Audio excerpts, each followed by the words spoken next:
What's good? Welcome back to another edition of Dat Talk Podcast. I go by the name of Bake, and I got my co-host with me. It's your man, Mr. Millie Rock himself. Lean with it, rock with it, bounce with it, talk with it, TikTok, I guess. Hey, man, it's your boy Too Many Reasons, man. I'm in the building. I am in the building. Shout out to my man Rock Reasons that came through. You feel me? He was pretty great. Yeah, I was wondering what character we was getting today, but so we're not getting the character every show. It's only it would differentiate depending on which day you feeling good about. Yeah, man. You feel me? Because I feel like I don't want to run out of characters. Yeah, and with us having 2 shows a week, I feel like, I can mix and match. I feel that. Shout out to Quincy Pondex as well, who made a photobomb appearance on the show because he didn't have his own camera. He photobombed my camera. Yeah. But shout out to him when we did the basketball, Who's Gonna Make It in the East. Be sure to check out that episode. We'll leave that in the link below as well if you didn't have a chance to make it. But today, we talking about the Mr. $1 Million Man today, 500 million to be exact, or over 500 million. The man who's won a Super Bowl, the man who won MVP before he turned 25 years of age. And not on top of that, the brother is African American. The dude is on top of the world, and his name is Patrick Mahomes. Let's talk about that, man. Let's talk about the contract. How do you feel about that? But shout out to, Uncle Shay call him, my homeboys. My homeboys. You feel me? Shout out to Uncle Shay. Man, look, I feel good, man. I feel good about his contract. Well, okay, I'm mad at his contract because he in my division. So that just means he ain't going nowhere. So, all right. So I can say that. I can get that off my chest. I can move on now. All right. Okay. Whew. Now, I feel good for the man because he deserves to set the market. Like I said, man, you just got to be silly and blind not to see the talent that this man has. And you have been real articulate of his talent and talking about his arm strength, his playmaking ability, his smarts, how he views things, his never say die attitude. He has one of those rare things where you have intangibles matched with skill. And when you talk about all-time great players, usually when you got both intangibles and skills, the sky is the limit. And as you articulated earlier, with him being an African-American quarterback, for an African-American quarterback in the NFL to be the highest paid player?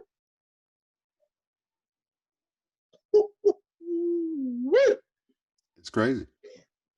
It's unbelievable, and it's dope to see. Here's my thing though. Of course, when it comes to $500 million, I think he deserves every bit of that. I do. Down the line, I just don't know how it's going to correlate into wins because that is a lot of money. I got you. When you done, I got you. I'm going to explain how that works. Okay, we're going to figure that out because I was like, 500 million, that's great. But what's going to happen to the team? Because one man wins championships.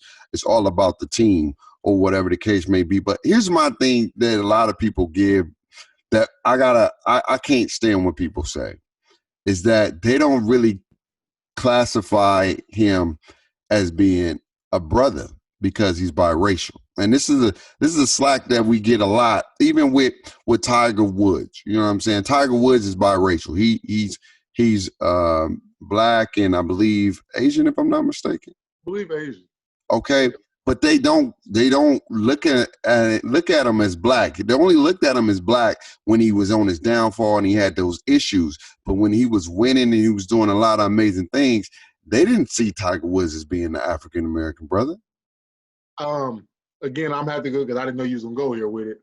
But I feel like that came because I think we'd had to kind of do our research that Tiger Woods made a comment kind of not professing his blackness. Okay. So I think that kind of steer people away. By the next episode or whatever the case is, or even during this one, I'll make sure I look that up because I feel like Tiger Woods, if I'm not mistaken, made some kind of controversial comment, kind of not fully proclaiming his blackness. So that's also a I feel that. Regardless if he proclaims it or not, he is. I he, mean, he's black. his But dad's black. like I said, yeah, that's what I'm saying. It was crazy how the whole dynamic played about that. They was honoring him and they was putting him in the light, but soon as he had his downfall, he's an African American brother. This is what they do. All they do is cheat on their wives. Right? They ain't happy at home. Exactly. And so I with Patrick Mahomes, I know he's still a biracial brother, but he's still considered black. He's still, a percentage of him is black, and so I know his wife. I believe she's not black. I think his wife is white. I believe she's white. She's white, and I know he talks like he's been around a lot of white folks and been in Texas per se. He has that Texas accent in that retrospect. But a lot of people, they will say that. That is something that they're going to bring up and say he ain't like Lamar Jackson, which is one of those things that gets on my nerves because regardless if you are that look like Lamar Jackson or not, you're still identified as a biracial. You're still identified as an African American male or biracial male that has African American in them. And so I don't like when people say, "Well, Patrick Mahomes ain't really black. He biracial." What does that mean? Yeah, I mean, it's just one of those things, man. Especially when it comes to like the light skin and dark skin thing. Things that we've been doing for ages. That's the same kind of thing with Colin Kaepernick. Mm-hmm. And you heard. I was speaking to a friend of mine who I play football with. And he knows some people in Turlock, and people in Turlock are kind of turned against Cap because you feel me. They like, you kind of came from this neighborhood and you were kind of privileged, quote unquote. So why are you, all of a sudden trying to, steer the other way about where you grew up? Because Cap grew up with the white family. Right. Because he was adopted and all that kind of stuff, but his African-American descent is still there from his biological parents. Right. So people just try to find ways, in my eyes, to try to denounce the plight, to me right now, of the African-American quarterback. I mean, when you look in high school ranks, college ranks, these young black men are starting to see that the quarterback position is something we can do. Right. And the biggest thing is these young black men saying, I'm a quarterback and I'm going to play quarterback. You feel me? We got that famous line from Any Given Sunday with my man Jamie Foxx being AKA Willie Beeman. And he was like, man, I came out of college, they switched me to DB. I'm not trying to tackle all these dudes. I'm a quarterback.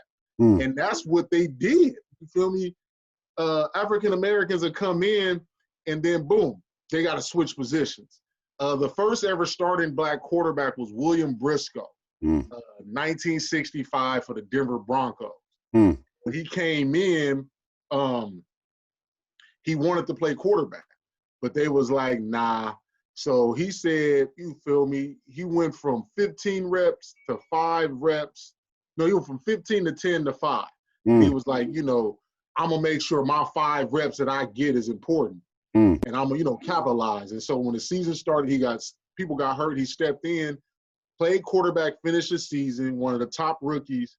And then the next year, he didn't get a chance to play quarterback, and then they cut him. And so that was the continuous path of the black quarterback. Every time you do something in college, they bring you in and be like, nah, you got to find a new position. You ain't smart enough. You ain't got the mind to be that. And for right now, man, to see how far we've came, it's just a beautiful thing. Yeah, it is. It is a very, very beautiful thing to see brothers do amazing things because it was the ideal of only white males or white people can play that position because it's a IQ position. And if you did play that position, then you was only good at being athletic. You wasn't good at IQ, but your athleticism granted you the opportunity to play that quarterback position. And I'm a firm believer, regardless of IQ, you can learn. You know, if you put in the time and you put in the work, you can learn the things you need to learn to be successful. But at the end of the day, these people put these sort of, you know, barriers and these blocks to prevent us from elevating, you know. And if you really want to think about it too, take it even further, the quarterback usually get MVPs when it comes to Super Bowls, and most of the quarterbacks are always predominantly white. Everybody on the team is predominantly African American or of a different descent, but the quarterbacks per se are predominantly white in that position, and every single dang near, most likely in all Super Bowls, if you really want to go down, predominantly white males who are quarterbacks win Super Bowl MVPs. And it's crazy. Some of them earn it. Don't get me wrong. I don't want to take nothing away from none of those players, but some maybe not even earn it, and they still get the opportunity to win the MVP of the Super Bowl. Yeah, and I mean, you just talking MVP of the Super Bowl. I could just look at MVP of just a football season. For the most part, Heisman trophies go to the quarterback. Like, these major awards, when we just look at them, are so quarterback driven. Mm-hmm. It's very rare that you get a running back that'll win an MVP. You know, it's very rare that you get a running back to win a Heisman. It's kind of happened a little bit. I mean, the Heisman and running backs winning happen more often. But again, when you look at the numbers, it's a quarterback-driven award, just like the MVP of the league. It's a quarterback-driven award. So a running back could get Offensive Player of the Year, but the quarterback gets the MVP. And it's like, why they just couldn't flip that? Like, it's right? Because I'm a firm believer that the running back makes the quarterback job easier. Of course. That's how I feel. It's been like that. Whether you pass to run or run to pass, it's been like that. Exactly. So if I'm getting like averaging 2,000 yards, then you putting up these like great numbers, then where's my credit? Why do I get Offensive Player of the Year? Why do I got to get rushing records and break rushing titles just to be able to be considered an MVP, where I put up 2,000 yards, and the only reason you doing those things is because of what I'm allowing to happen on the defensive side by them loading up the box, and that's creating opportunity for you. Now, again, there are quarterbacks who earn MVPs that don't have a good running game, that put up a lot of those numbers, and they do a lot of those things, and they throw the ball a lot.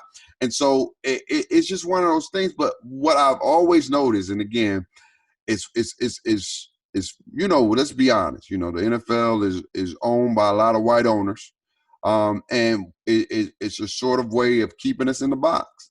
But now, you know, as we starting to move to the progression, we got the Mahomes, we got the Watsons, we got the L-Jacks, we got all these up-and-coming African-American quarterbacks that are becoming the face, and not only the face, are becoming starters in the league, and they are changing the landscape of the NFL. How do you feel about that? You was talking about the top 10 in the league right now, right? Yeah, so Madden just released basically their top 10 overall quarterbacks. Okay, Madden, what's up, man? What we talking about?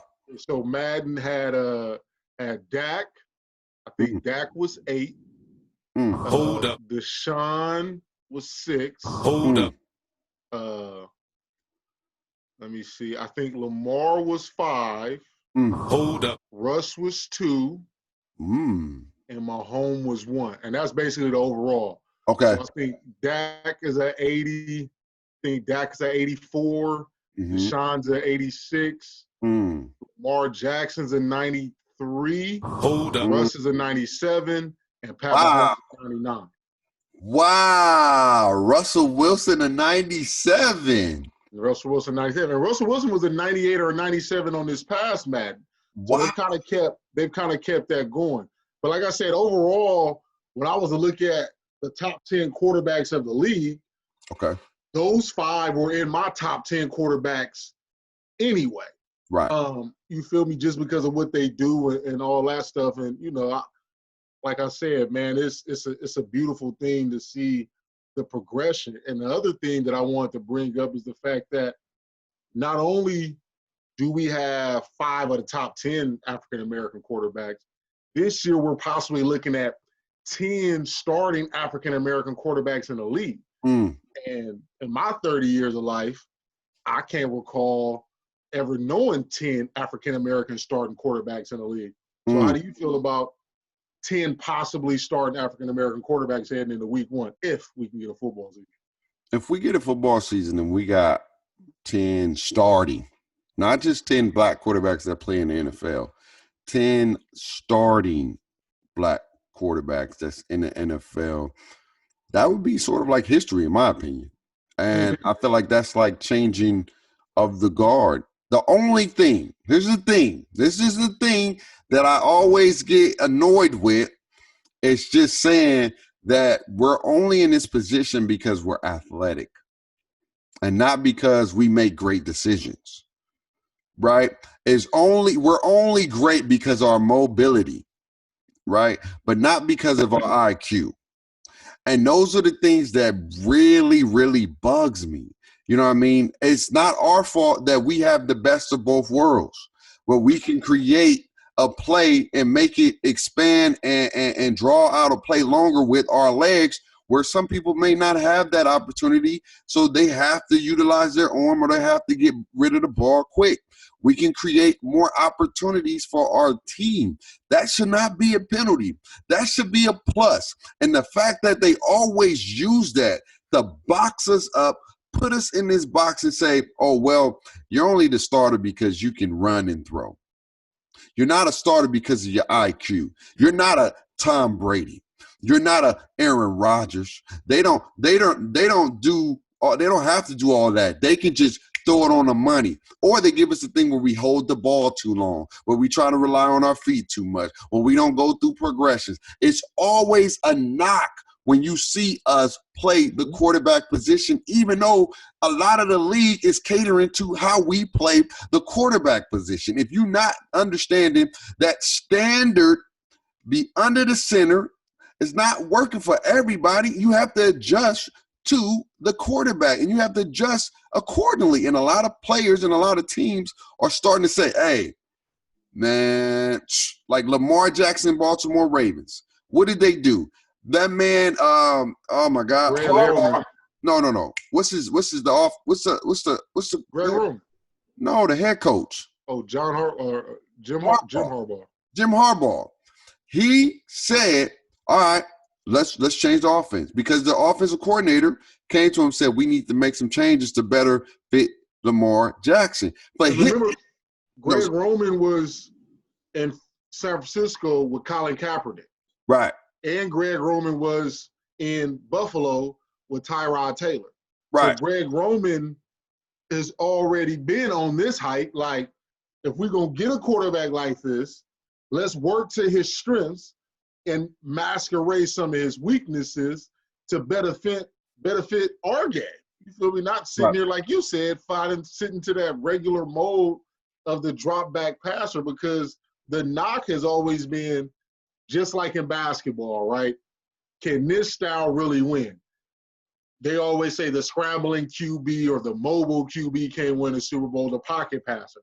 They always said the fast break team couldn't win a basketball championship. It was more the team who got a great half court set.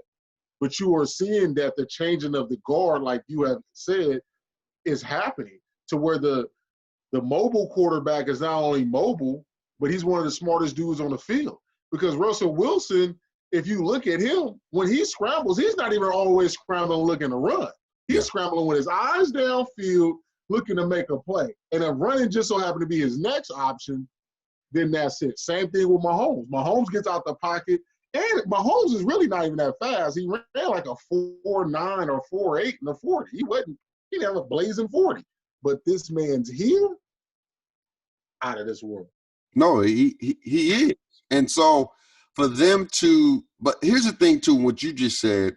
You said masquerade some of their weaknesses. See, I don't want them to masquerade our weaknesses to a degree. I want us to help improve our weaknesses and make them better. And that's what I love about Lamar Jackson. Like, that dude is a worker. That dude, hey, this is what I'm not good at. I want to get better at. And he has been improving from year in to year out to put on an MVP performance. And he knows, look, my feet is one of my highlights, but I don't want to just continue to rely on that and take that road. I know I can just, get out of the pocket, get 5-6 yards here and there, but that's going to hurt my team down the line, and that can hurt me because I'm going to take more of a beating, more of a bruising, and I ain't that big of a dude. You got these big dudes running like 4.3s, 4.4s, 250, 260s coming at you full speed.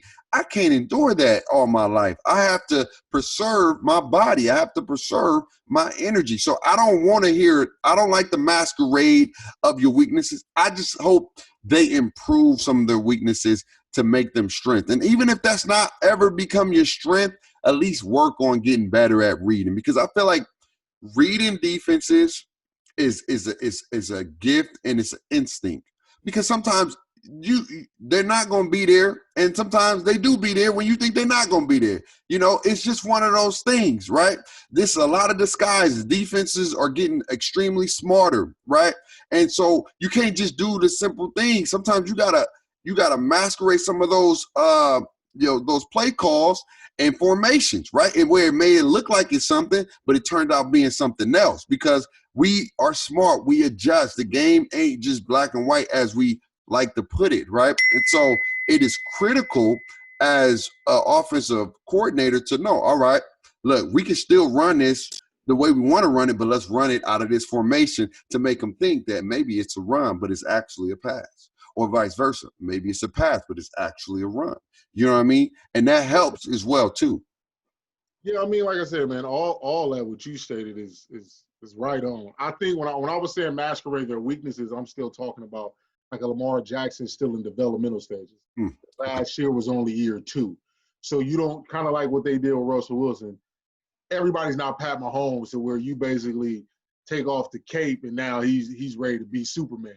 I was saying with Lamar Jackson, he's still got things he's still working on and developing and trying to hone that craft and throw outside the numbers and all that stuff. So by them switching the offense to really highlight his strengths, and then, like you said, improve his weaknesses on a progressional period, allows with him, to me, this year he's going to be even more scary. Yeah. Because they got Marquise Brown. They added the young dude, I think it's Deverney from Texas. Mm-hmm.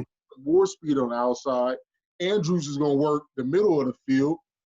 You added J.K. Dobbins along with Mark Ingram. So that offense ain't slowing down no time soon. It's just about his ability to be able to read, okay, I got an outside coverage one-on-one, Marquise Brown against the DB, I'm going to let that thing fly.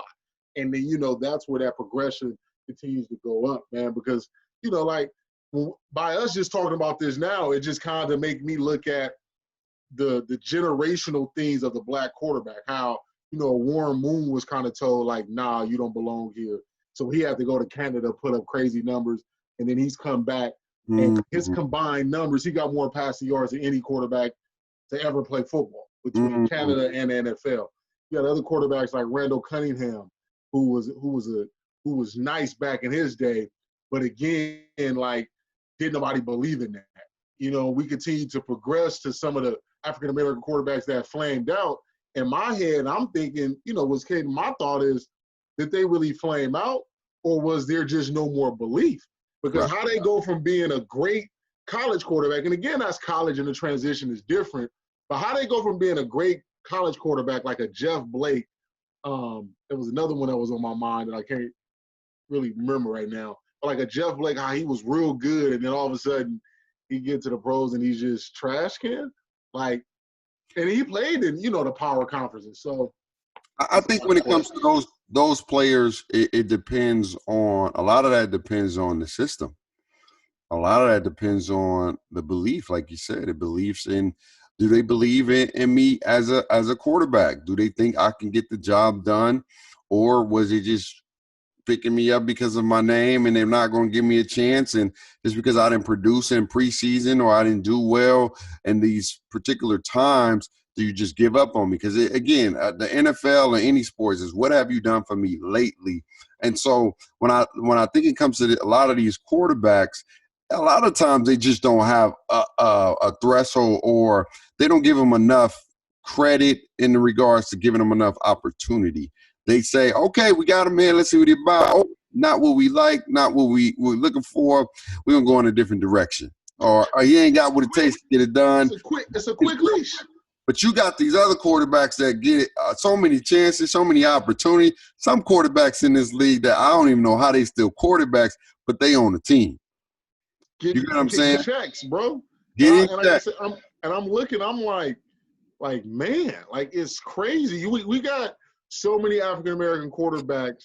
Seneca Wallace that played quarterback. He was playing other position. My guy Joe Webb, another dude who came in as a quarterback, but he didn't got moved to slot, did all that.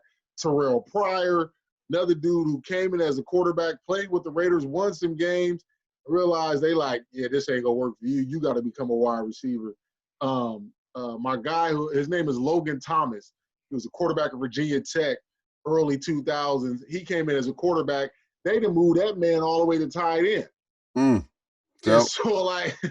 And so you see all these things, and it's like, I really don't see outside of like the small mid-major schools, like Julian Edelman, a Taysom Hill, to where the quote-unquote white quarterbacks that go and play quarterback in their colleges and then come over and then got to switch positions.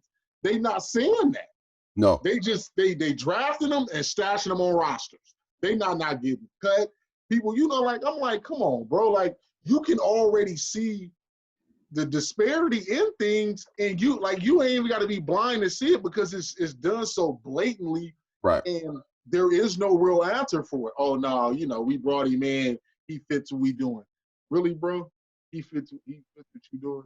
No, we know what it is. We know what it is. We know what we up against. We know it's a systemic, system that is designed to keep us at the bottom or keep us at bay or not give us the light that we deserve. That's why when we do all the work, it's always, and again, I don't want to take nothing away from some people that deserve it, but in a way, it's white quarterbacks or the faces are always looked at as white, and if they are considered black or whatever the case may be, it's rare.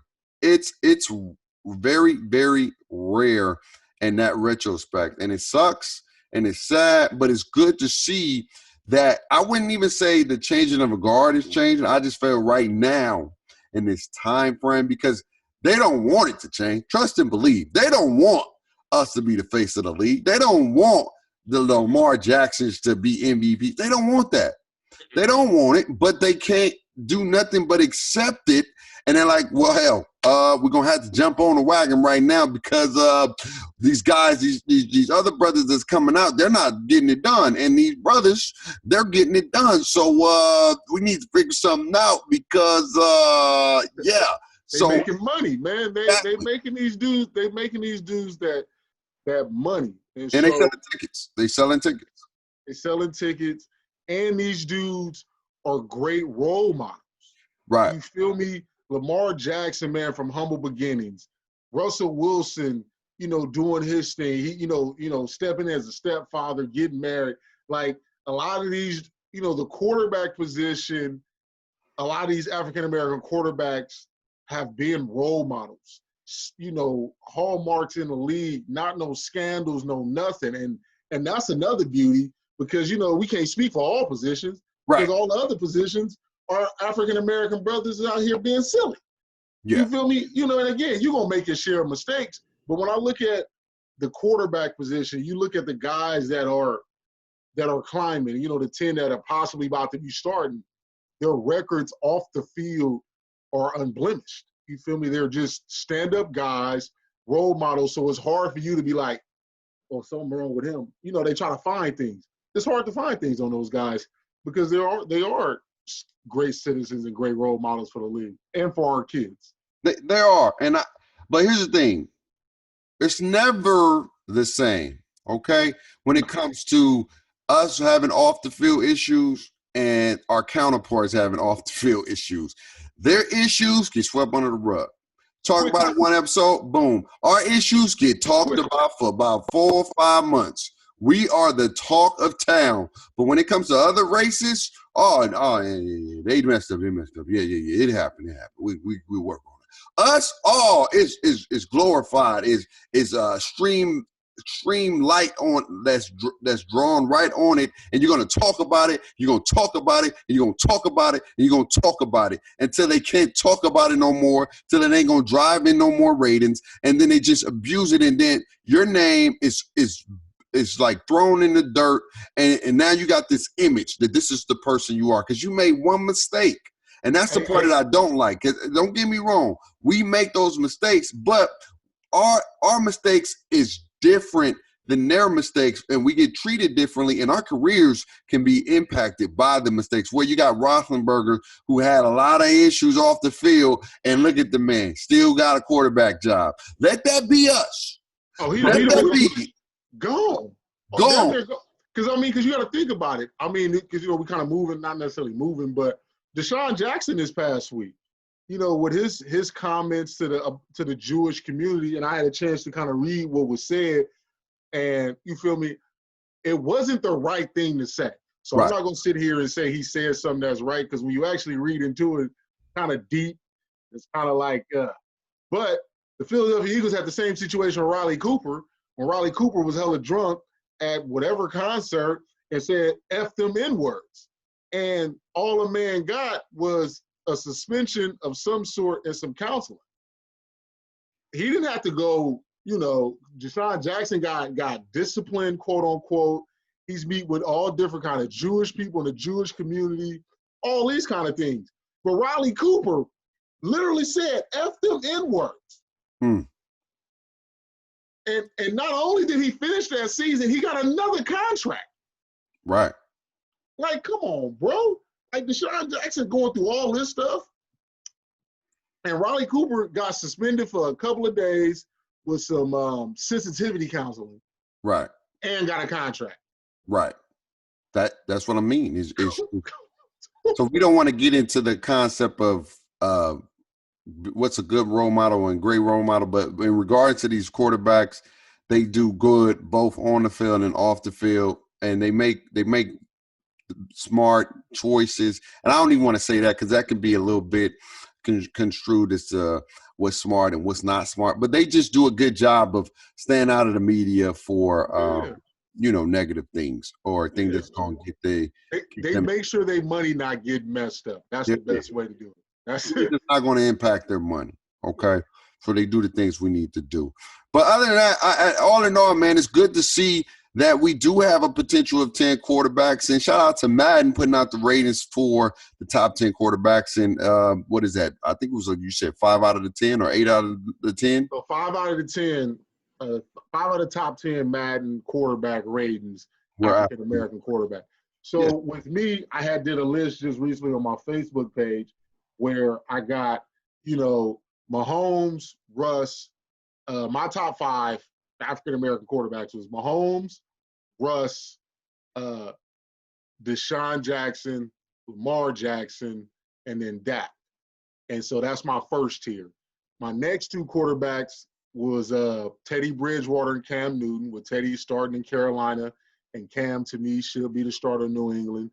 And then my last 2 quarterbacks, or last 3, would be Dwayne Haskins, who played for Washington, who are no longer the Redskins, and Kyler Murray, who is in Arizona, and Tyrod Taylor, who can potentially be the starter for the LA Chargers. Okay, so those are the 10 black African American quarterbacks who will be and or potentially starting heading into this NFL season if we get one. And to touch on your Patrick Mahomes thing about money, how that looks, right?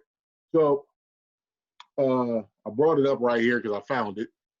So he accounts. So this is how this works. For people who don't know how all these things works, when you get drafted as a first-round rookie, you sign a 5-year deal.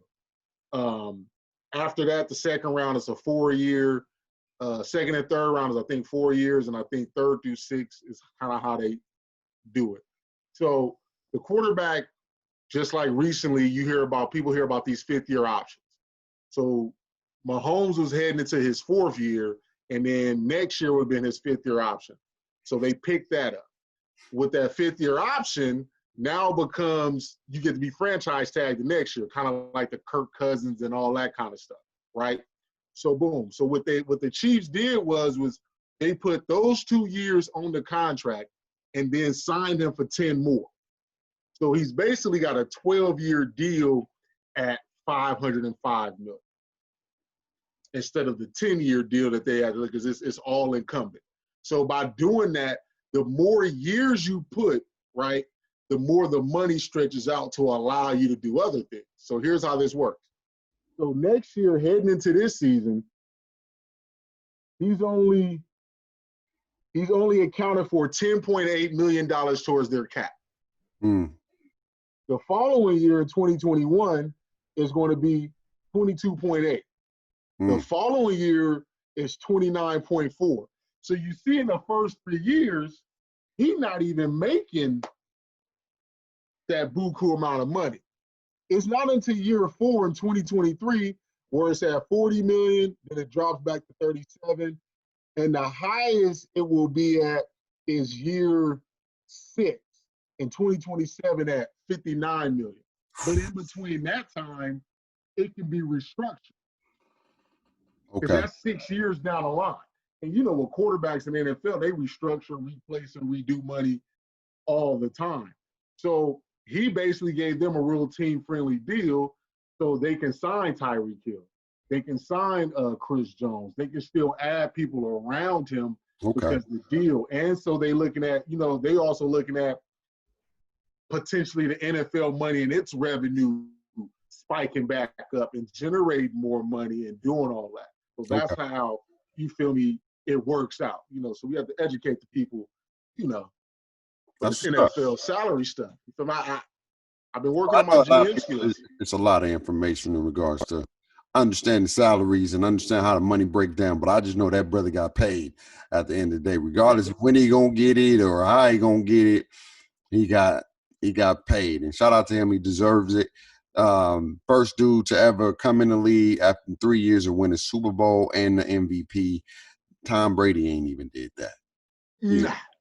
So that's something that a lot of people can't really say they've done. I don't think anybody in history done that, right? No, man. Like I said, I'm just looking forward to a possible African American quarterback versus African American quarterback in the Super Bowl. That'd be crazy. That'd be nice. We got an African American versus African American head coach. We got that with the Bears and the Colts. Now that'd be dope if we get a quarterback, and that'd be cool. And again, here, let me get this right so people don't come at us and say, y'all being racist and things like that. That's not what I'm trying to say. I'm just saying it'd be cool to see a brother against a brother. Because it ain't never been done. It ain't never been seen. And that's what it really comes down to. It just has not been done. So it's not something I prefer. I prefer the best team to get there. Yeah. You're a Falcons fan, and you're a guy in Miami Ice. So if you have the choice between, you feel if you have the choice between the Falcons and Seattle going to the Super Bowl, you ain't gonna say Russell Wilson. Hell no, I ain't gonna say no Russell Wilson. Oh, what you talking about? Exactly. Bro, Matty Ice is going to the Super Bowl. I don't care what you talking about. That's just what it is. We going to the Super Bowl, so we ain't gonna see it this year. Maybe when he retire, but it ain't gonna be that. It ain't gonna be that though. It ain't gonna be that because we gonna have something to say about that. All right, and if we don't have something to say about that, then I know what we're trying to do. We're trying to get another quarterback. We're trying to get somebody to replace Matty. Oh, you're trying to get a black quarterback. We may be getting that man's from Ohio State. Oh, Justin Fields. Yeah. He's an Atlanta boy as well, too. So I don't know. I'm just throwing speculations out there. But I can say if we don't have a good season this year and we're trying to tank it, we're trying to get another quarterback. Hey, shout out to your boy Matty Ice. And this is good for you to hear. But Matty Ice was number 7 on that top 10 quarterback Madden list, rated 87 overall. Wait. Hold on. That's a disgrace. So okay, you want me to read you the list so then you can? No, I don't want to hear that list because if Matty Ice don't even got a 90 overall, I got to play with my Atlanta Falcons and they already doing me crazy. I'm about to tell you right now. So Carson Wentz is at 10 at an 84. Dak Prescott's at an 84 at 9. Deshaun Watson's at an 86 at 8. What's up with these ratings? Hold up. Matt Ryan is at 87 at 7. Aaron Rodgers is at 89 at 6. That's a disgrace. Come on, man. Madden, y'all got to get it right. So I respect Aaron Rodgers. Tom Brady is a 90. Wow. Drew Brees is a 93. Wow. Lamar Jackson's a 94. Okay. Russ is a 97, and Mahomes is a 99. That's disrespectful for a lot of those quarterbacks. I'm not even just Matty. If Tom Brady should be at least a 93, 94, 95. He was not that good last year. What are you talking about? Wasn't that good that last year either. A-Rod went to the NFC Championship with the team went. Look. You got to understand. You got to take in for consideration the team, the receivers. A-Rod didn't have the receivers like that, man. You're not going to have a receiver like that this year. So what's going to change? Whatever. Anyway, man, I'm on the top block. They disrespecting Matty Ice. Matty Ice need at least a 91 overall, man. 91? 91, bro. 87? Come on, bro. 91, bro. Matty Ice. He was 87 last year. They kept him the same. That's disrespectful. Come on, man. Matty Ice was my fantasy quarterback. So I like Matty Ice because I know Matty Ice will put in work. Yeah, at least a 91 or a 90. They need to say something with these ratings. Well, then we need to call the Madden generator guys to be on the side. Madden, what's up, man? Talk to me. Y'all need me on the team. Madden, because y'all not doing it right. Y'all need to fix these ratings. Y'all need to fix them, all right? You know what I'm saying? Some of those ratings is legit. Not Matty Ice. He ain't no 87. He's a 90 at least, man. 91 in my book. 91. I need some upgrades, all right? All right, let's get to this. I'm on a hot seat because I got you. Yeah, man. The Rock Reasons was on a hot seat last week. Yeah, man. If you smell what The Rock is cooking. But I got you. Okay. Are you ready, my guy? I'm always ready, man. You've been lukewarm and cold. Squad, I got you. Let's get it. Right, man. Say you made it to the NFL, right? All right, I'm in the NFL. You're in the NFL. You've been playing for a long, long time. Which send-off would you rather prefer? The send-off like Ray Lewis and how he was injured and then came back and won and then they win, or the send-off like Peyton Manning when you was trash and got carried? Which send-off would you have preferred to end your career? What do you mean by that? Are you asking like how would I prefer to go out? Yeah, which way would you, out of those two ways of going out? You know, Ray Lewis had messed up his arm and didn't finish the season and then played in the playoffs and then they won. I would want that. I want to be at even though I got hurt, but I played through my injury and I made an impact on the game. I don't ever want nobody to carry me to nothing. I want to get it myself. So I go Ray Lewis. So you go Ray Lewis. Okay, that's fair. All right, my next one. And this one I feel like you're going to have to really think. This one you got to think about. Besides your Atlanta Falcons, who has the best jersey collection in the NFL? Ooh. Besides my Atlanta Falcons, because we got those jerseys. Y'all already know. Listen, y'all already know. Y'all 1 or 2 in jerseys, so I'm going to give you that. But who has the best collection from throwback? Because you're a Madden guy, so you cycle through jerseys. Who has the best jersey collection? Ooh, yeah. Okay, if we go in jersey collection, just make you think a little bit, bro. The LA Rams got some dope jerseys. They got a whole bunch of jerseys, in my opinion. They got some dope jerseys. I love the white ones, the blue and white ones joints. Those are pretty dope. I think the LA Rams is solid. And then if I had to throw another name out there, I can't think off the top. But man, I can't think off the top, but I know what I'm trying to say. I just can't think right now. I can't think right now, but I know they are one of them. The Rams got some dope jerseys. They're pretty dope. And I like the 49er jerseys too. I ain't gonna hold you. Them black joints be fire. I don't like the Raider jerseys. Yeah, I'd say that. Anything. Let's go. Move on to the next one, bruh. All right, man. Last question for the culture. What was your top 3 favorite Nickelodeon cartoons, man, growing up? I feel like, who was your top 3 Nickelodeons? Rugrats. Okay. Hey Arnold. Ooh. What else was on Nick? Come on, D-Bake. Come on, man. This is where we grew up. Man, I just remember Rugrats, Hey Arnold, and What about Doug? Oh, Doug. Yeah, I forgot all about Doug. Those are 3 right there. But Rugrats was my favorite show. Rugrats. Do do do do do do do do do do do do do do. Bruh, that was it. Another Luke Code week. Yet again. Look how long it took you to figure out the jersey collection. Bruh, and you didn't even know.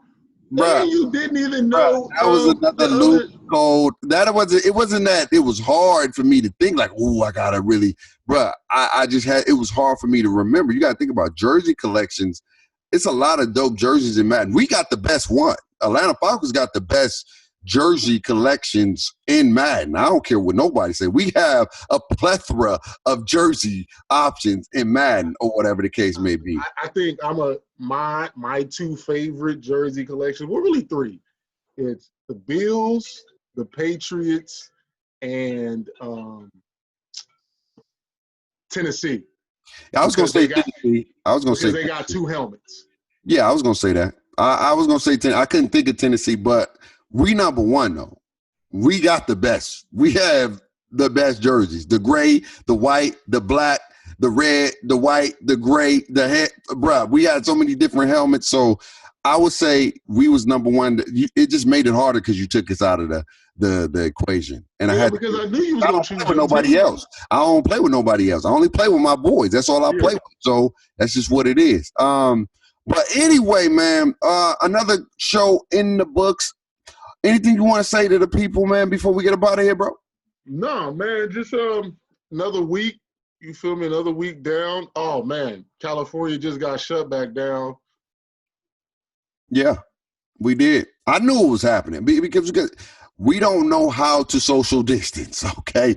Let's just put it that way. We don't know how to social distance ourselves from each other because we're so familiar with connecting with one another. We don't like just staying in the house. We don't. And growing up, you should know, staying in the house is almost like a sign of a punishment.